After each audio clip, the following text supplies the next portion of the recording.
Okay. We are recording.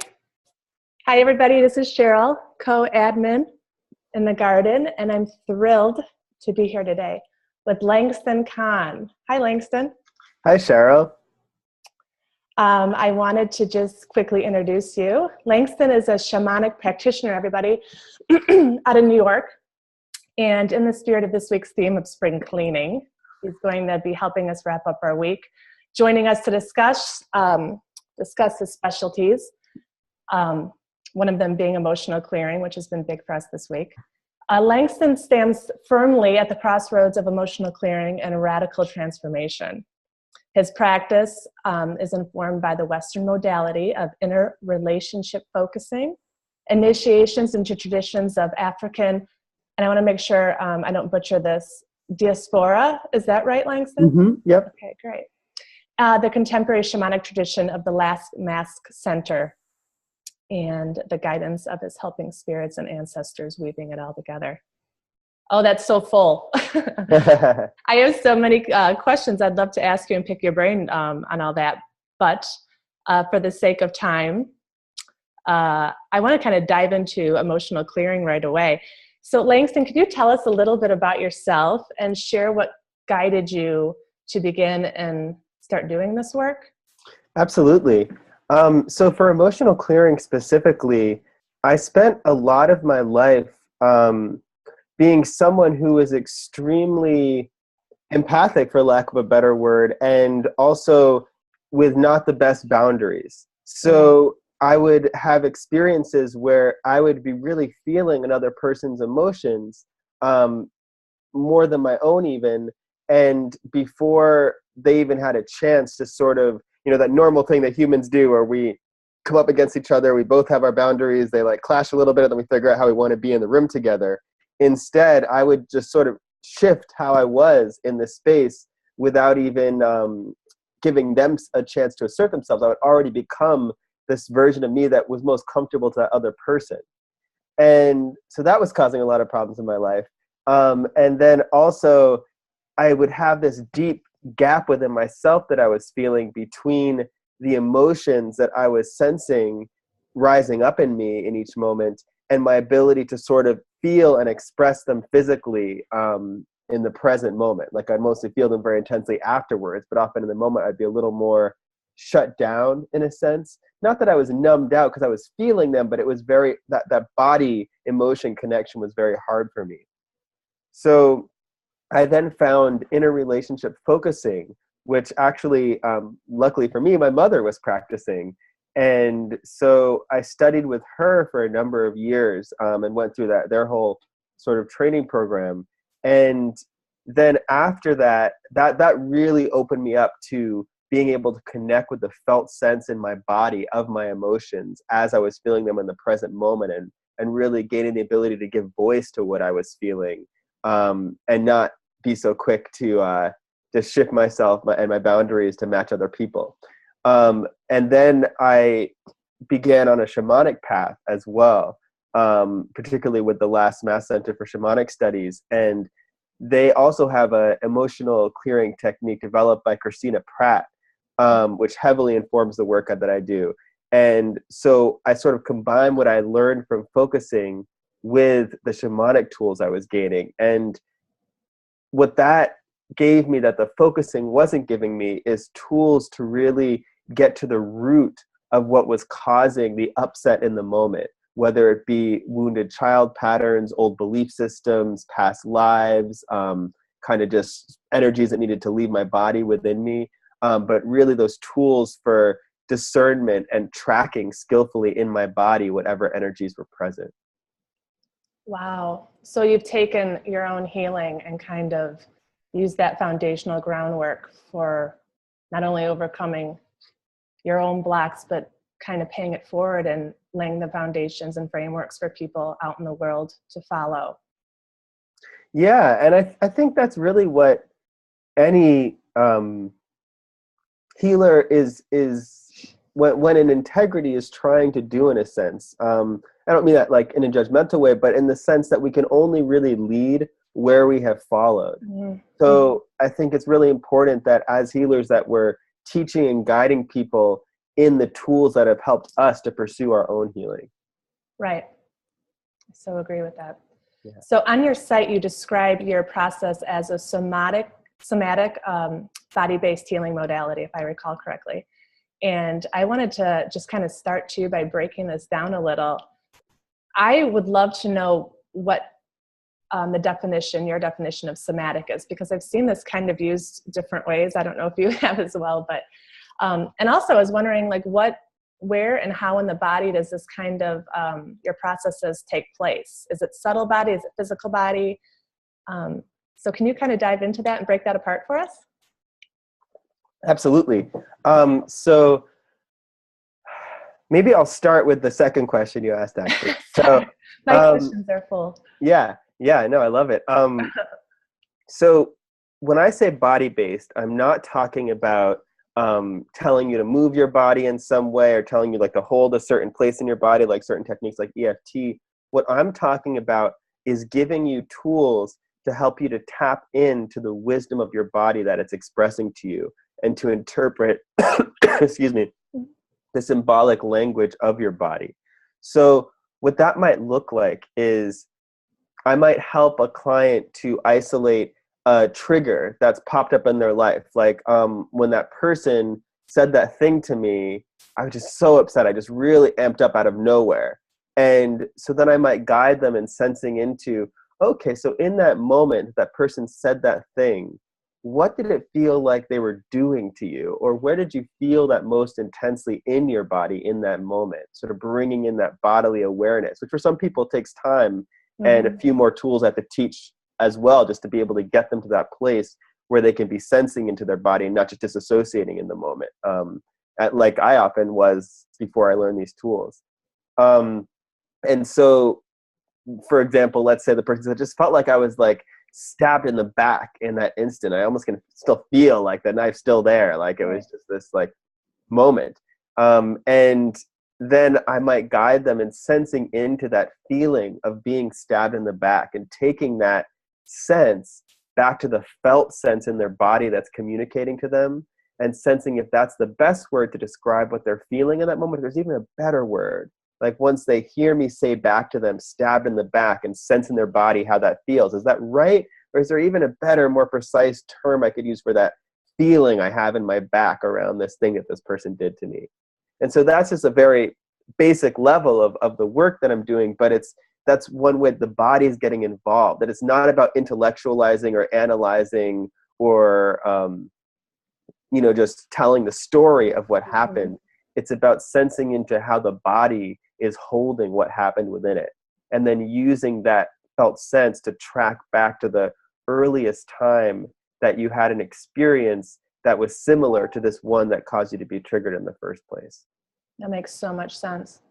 So that was going to be one of the questions we had for you next, and I think you kind of just hit on it, is how this differs from other modalities out there. And it sounds like popular modalities like Reiki, where you just kind of tune out and let the energy do its job, and positive affirmations like EFT or NLP. This sounds like, from what I'm gathering, that you're really taking and kind of leading us back into the triggers and the pain, which is really courageous work for your clients, right? Yeah, absolutely. And I should say, I don't in any way think that Reiki or EFT or other tools aren't important. I think they absolutely are. But I think because, so I'm just getting over being a little under the weather, but you're doing great. Yeah, sound great. So because people are, our society is so focused on us not feeling as a whole. Like most things in our culture are oriented towards, like, put down the upset, just lock it all down and keep going, be a productive citizen. And so this technique specifically is about how do we engage with that upset in the moment that we're feeling to go back to that original source of it. Not in a way of like, how does this relate to my mother? How does it relate to my father? But in the sense of intellectualizing, but in the sense of allowing our body to take us back to where it's still holding onto that pain. And you say it's courageous work to be with this pain, and I think it absolutely is. But when we aren't willing to be with that pain, when we're just clearing the upset in the moment, we lose the breadcrumb trail back to these origins of this trauma. And if we're not engaging at the root, then it's a much longer process and a much harder process, longer, because we keep finding that same triggering pattern happening again and again, because often the oldest story within us is what wins out. So in my work, I'm trying to help clients to engage with whatever they're experiencing at the earliest time they experienced it, that they can sense back in their body, because that allows us to then clear every later iteration of that pattern as well. Mm-hmm. I read that you talk about the big you. Is that part of what comes from the self-liberation of doing this work and kind of uprooting those causes? Yeah, I would say so. Part of what I mean when I'm saying the big you is self and presence, which is a term from Focusing by Eugene Gemlin. But what self and presence is it's the part of us that can contain all of the many disparate voices, the contradictory wants and desires and upsets and shames, all of that, understanding that we are not any one of those feelings within us, that all those are just parts of us that have these valuable perspectives for us. And so a lot of this work is, as we engage with these individual parts of us, we bring them back into the flow of our wholeness and our self and presence that can contain all of that with compassionate curiosity. And the more that we do that, the more we're able to move from that place in our daily life. Wow. Sounds big. So Langston, who are your clients generally, would you say? I understand you're doing this pretty spectacular work and working with people themselves that are doing intense work in the world. Are you finding that you work with a lot of empaths predominantly, or activists, or is there a trend as far as the kind of people that find you? That's a great question. Like my client base is actually very, very diverse. I would say there's equal amounts of men and women clients. I work with, many different diverse backgrounds and careers. I have a number of clients who are artists, particularly writers. I have a number of clients who are activists, very active in their communities, and this kind of work helps them to sort of engage with the inner work to sustain their activism. I have a number of clients who are really all different ages. I'm trying to think if there's any one overriding theme. I would say many of my clients are people who have tried other techniques. They've tried other, emotional techniques. They've tried therapy, or maybe are still in therapy. And they reach a place where they feel like they're kind of stuck. Like the same pattern just keeps coming up no matter how many tools they're trying to use. And this is a place where they feel they can sort of drill down through those blocks and get to the next layer of experience that they've been sort of hungry for. And a question I'm coming up with as I'm hearing you describe this process, would you say that in turn we end up showing up for ourselves the way that other people haven't in our lives, as the kind of the grand, I don't want to say grand prize, but is that what we're working towards, to be able to just fully embody? I think that's a beautiful way to put it. Yeah, especially when we're encountering what I call wounded child parts. These parts of ourselves, they made a decision that they thought they had to make to survive when we were younger, because we thought we were going to die. And for a child, death can be, any number of things. It can be not being loved. It can be being abandoned, being alone, being isolated, being banished. All those things to a child feel like, oh no, I might die. And so in that moment of the threat of death, we make a decision we think we have to just survive. And perhaps in that moment, that was what we had to do to survive. But then that part of us gets stuck making that decision again and again. That's not in alignment with that fullness of ourself we were talking about. And so as an adult, that when we make that same decision, when we encounter similar situations when we were children, it's not in alignment with our current level of maturity and consciousness, but we still make the same decision because that part of us is stuck in that pattern. And so we get triggered. So part of this work is showing up for our child selves in a way that the adults in their life at that time couldn't show up for them. And taking responsibility for now we are that adult that can show up for them and give ourselves what we needed at that time in our life. Yeah, I firsthand have kind of realized that when adults and authority figures in our life fail to show up, it seems we have the tendency to spend our adult lives tracking unavailable people in aims of righting those wrongs, right? Mm-hmm. And we re-loop those traumas again and again in our adult lives in the present. So I'm working on that myself right now, so I really relate with that. Yeah, absolutely. Yeah, it's definitely, I mean, I think it's just part of human nature. And I think it's also, we can look at it as like, oh, this is horrible. I'm reliving this again. And it is very painful. But I think it's part of the structure of life that from a shamanic perspective, our body and our lives are constantly conspiring to bring us into contact with these stuck places within us so they can be brought to the surface and healed. They're opportunities. Yeah. Every time. I believe that too. Mm-hmm. So, like I said, I don't know if it would work for us. Would you be interested in kind of leading the garden and those watching through a basic exercise of emotional clearing? Is that something we can do in a few minutes? Or? Yeah. I don't know that I would say we can do emotional clearing, but what we can do is an exercise that I find very helpful that I actually use at the beginning of my emotional clearing class is helping people to enter into their inner landscape and just begin to see, what does that look like? What does that feel like? Particularly the landscape of the heart. And also meeting their inner healer, which if we have time, I can talk a little bit about after we do the exercise, what that means.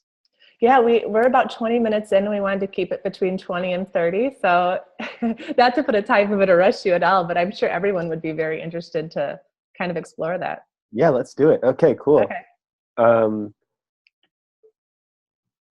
So what I would guide everyone to do is just find a place where they can sit comfortably and maybe close their eyes. And I want you to take a moment just to notice the sounds in the room. And notice the feeling of the air on your skin. And let those sounds tune out a bit. And move your awareness inward into a space inside your head, almost like a tiny ball of light there. And take a deep breath into that ball of light in your head.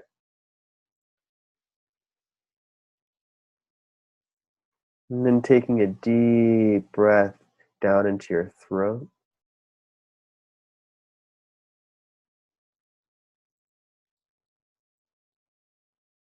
And then lowering down into your heart and taking a deep breath there.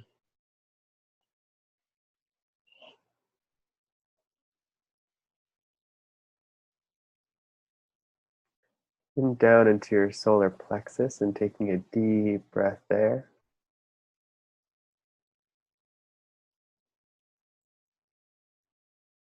And down into your belly, taking a deep breath there.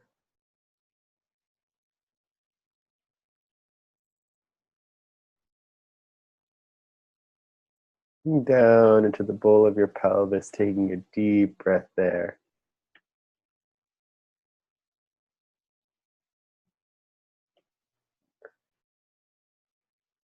And then when you're ready, just take a moment to move your awareness back into your heart.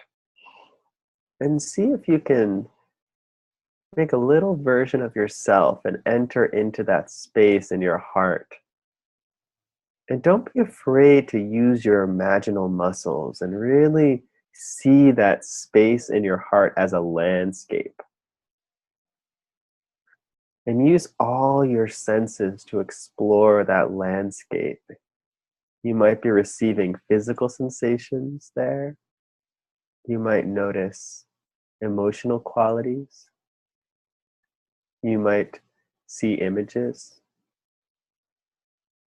You might hear sounds or smell something, but just stretch into all of your senses in that space in your heart and explore it as a landscape. You might take a moment to notice if it feels compressed or expansive. What kind of wildlife is growing there, flora and fauna, what time of day it is, or the weather is like. What does the general structure feels like or looks like?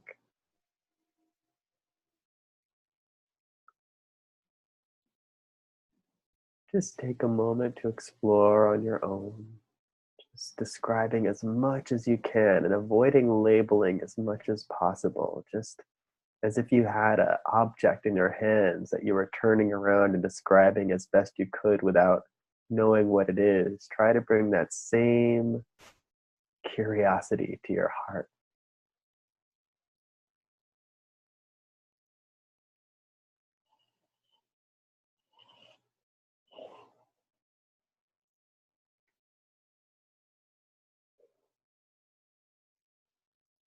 And when you feel ready, you might take a moment just to call your inner healer into that space. And notice who or what comes or what shifts or changes when you do so.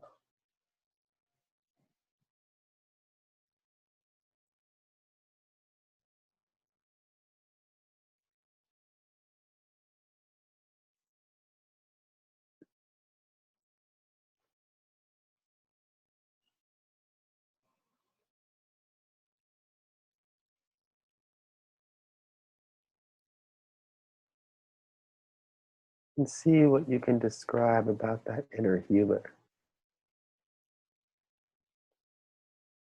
Notice how you feel in their presence.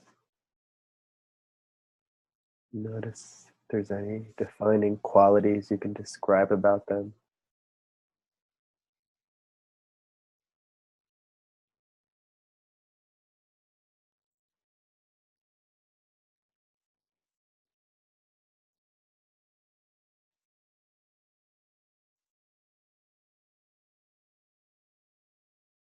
And then when you feel ready, ask your inner healer if they have a message for you at this time.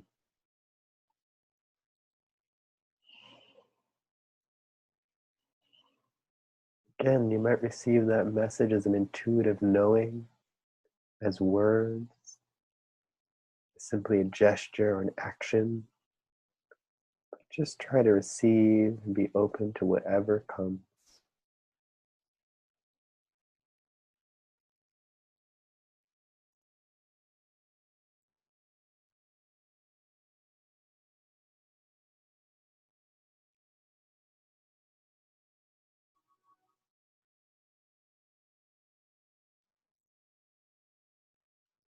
And then when you feel ready, thank your inner healer and thank your body and its processes. And take a deep breath back into your belly. Just sort of allowing that space in your heart that you were looking at to dissolve.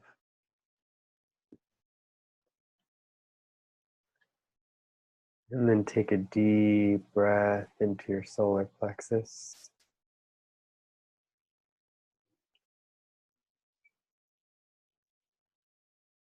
And a deep breath into your heart.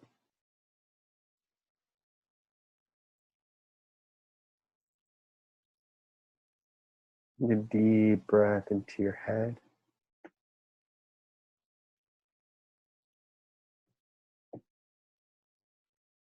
And return your awareness to the feeling of the air on your skin. Just feel the weight of your body being supported by your chair and the earth rising up to hold you and meet you.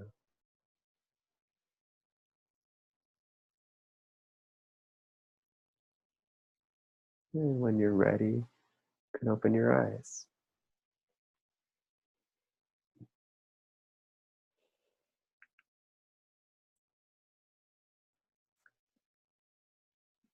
Welcome back, everybody. Yeah.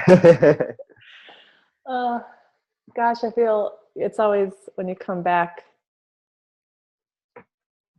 how expanded you feel. It's just such a wonderful, calming feeling. And your guidance and your voice is so soothing.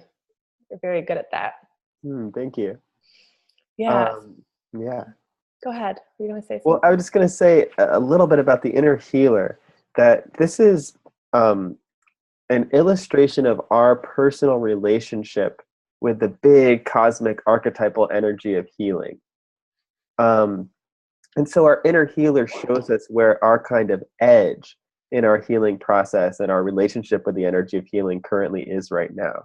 So when I first met my inner healer, they were this big angelic figure. If anyone's ever played Diablo 2, it was kind of like that. It was like faceless and floating off the ground, because my mom's a very gifted energy healer and my dad's a Buddhist priest. So I had this knowledge that healing was powerful, but I had no grounded relationship with healing in my life. So I was hovering off the ground and faceless. And then as I developed that relationship with healing in a different way through this work, eventually my inner healer settled on the ground one day and took off his hood, and then was Jesus. And I wasn't raised Christian, but there was something about radical acceptance that was showing me at that time that I needed to learn. And so that's what my inner healer was showing me, where my edge was. And then eventually it transformed into one of my primary helping spirits. And it's a constant evolutionary process as we engage and develop our relationship with our inner healer. So don't be surprised if at another time your inner healer shows up differently. But it's sort of a force that we can call on to help guide us in our own healing process. So I like to help introduce clients and students first to that energy so they can begin to call that in as they engage in these tools as well. Gosh, that seems so important, because I used to do these exercises back then, and then I feel like I hang on to those archetypes or the deities or the animal spirits that show up thing, and that's the one forever. And really, they have changed throughout the years. And even when I did this exercise today, something new came forward. So that was really powerful. Thank you. Wonderful. You're welcome. Are you offering any opportunities for people that are really resonating with you and your obvious passion for this work, Langston? Like, do you have anything coming up this month or in the near future? This month I am going to be offering near the end of the month a short sort of webinar talking more about these techniques. That's just going to be a free offering.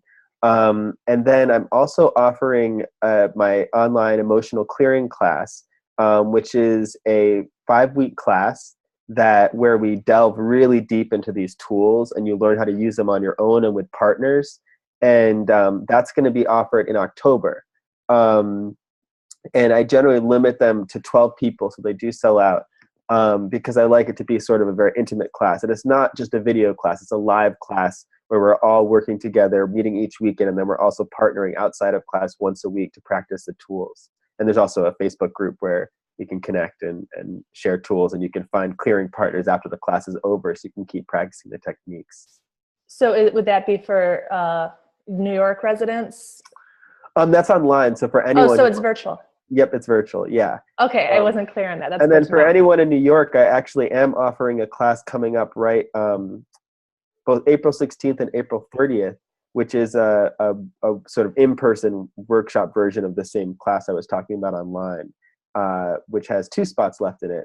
And so if you want to learn more about that, you can go to my website, which is occupy-your-heart.com. And if you look at the classes and workshops, it'll be right there. And the online classes there as well. Perfect.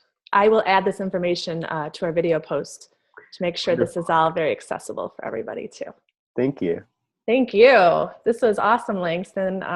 We really appreciate it. We're so happy to have you in the garden, and your contributions so far have been helpful, and we're looking forward to taking this work out there and continuing the conversation. Yeah, thank you. I'm really happy to be in the garden. It's such a wonderful space. Thank you. All right, well, we'll wrap up, and we'll see you there. All right. Bye, Cheryl. Okay. Thank you. Bye.